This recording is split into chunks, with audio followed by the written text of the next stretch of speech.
Olá, sou Ana Paula Alfredo, sou coach, consultora, e eu queria contar para vocês sobre um dia que o meu trabalho descobriu que eu tinha uma vida fora dele.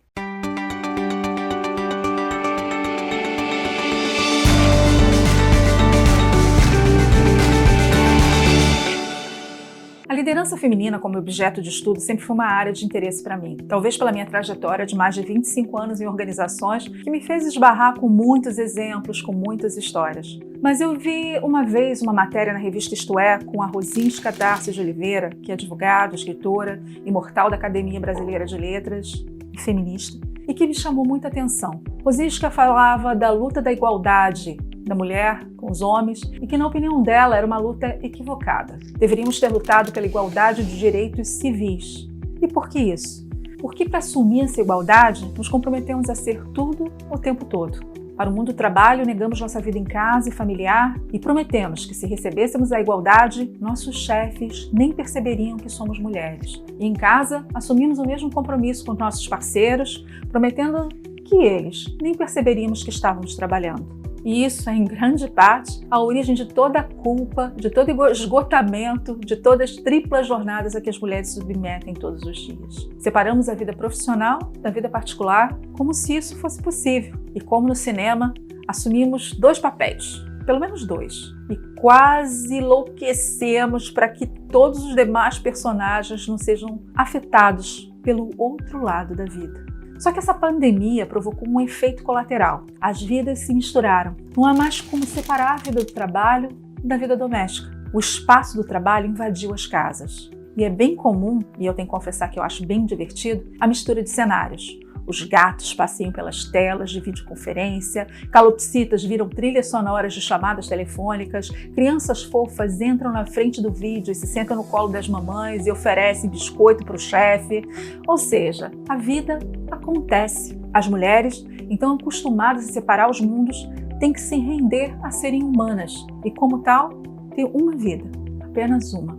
A infraestrutura, tão bem montada antes, com creche, babá, ajudante, vovó, tia, de repente foi reduzida a nada pelo isolamento social, pelo fechamento das escolas e pela maior ameaça ao grupo de risco. As horas antes dedicadas exclusivamente ao trabalho agora são combinadas com o ensino online de crianças, com todas as tarefas da casa e ainda com o nosso salão particular, onde a gente tem que ficar linda, sem cabelos brancos, com cabelo cortado, cortar cabelo de marido, de criança. Sério, no meio dessa loucura, as mulheres estão percebendo que não dá para fazer tudo, é impossível. O tempo se expande pela quantidade de tarefas, como dito na lei de Parkinson, mas até ela tem um limite. As 24 horas do dia são 24 e não 48. E o que fazer? Continuar vivendo. Nós temos que entender os nossos limites. Chefes, homens e mulheres, têm que entender o que está se passando hoje dentro das casas. Não dá para fazer tudo igualzinho como era no escritório.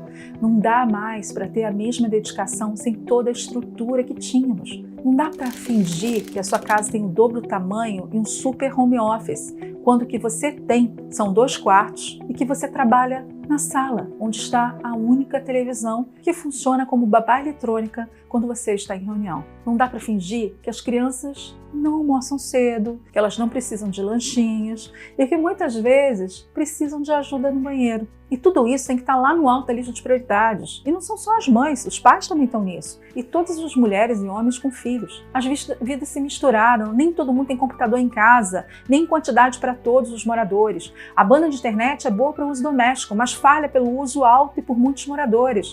As webcams antes eram só usadas para ligações da vovó na viagem e não tem a mesma definição do áudio e vídeo que se espera dos equipamentos mais modernos. E sabe do que mais? Nem precisa.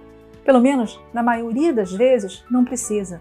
Todos estamos estressados e com medo. Medo da doença, medo de perder pessoas queridas e de perder os empregos. Por isso, a pressão de fingir que nada está acontecendo continua, enquanto você ignora a campainha com a entrega do supermercado que você esperou 3 semanas para chegar e que resolveria os problemas do almoço e jantar daquela semana. Os chefes também têm medo de se sentir fracos, incompetentes, bonzinhos, não decisivos, deixando a rotina mais frouxa, não tendo controle do que está sendo feito em casa, e inventam reuniões intermináveis e, com frequência, desnecessária. Alguns chefes aproveitam a insônia durante a pandemia e vão enviando e-mail às 2 da manhã com aviso de recebimento. E Sem surpresa, recebem respostas antes das 4 da manhã com o resultado da análise solicitada. Os grupos de WhatsApp viraram um novo cartão de ponto. Não sei se vocês já perceberam isso, mas são bom dia pontual às 8 horas da manhã ou às 9, dependendo do expediente. Se você demorar alguns minutos, recebe um "cadê o dorminhoco?", mesmo que você tenha acordado às 5 da manhã para adiantar tudo. Isso não é sustentável. Tomara que logo alcancemos os indicadores para que o isolamento termine. Mas até lá, mais do que nunca, a gente tem que agir com empatia, ser mais tolerante. É claro que há trabalho para ser feito, as empresas não podem parar. E ele vai ter que ser feito, mas algumas coisas vão sair do controle. A gestão do tempo, os horários, tudo isso vai ter que ser organizado de uma forma melhor. Os dias que a gente está vivendo, a gente tem que repensar o tempo, repensar o que realmente agrega valor. Como é que é um horário que funciona para todos? Como é que a gente pode adaptar nossas agendas? E realmente gastar um momento para a gente entender como cada um está enfrentando esse momento tão desafiador. É hora de ser mais gente do que nunca. Estamos no meio de uma crise jamais vivida. E teremos que, mais uma vez, reaprender a viver. E é um vírus, não de computador, que nos está dando a lição do que é realmente importante para a humanidade. Saúde para todos nós. Até a próxima!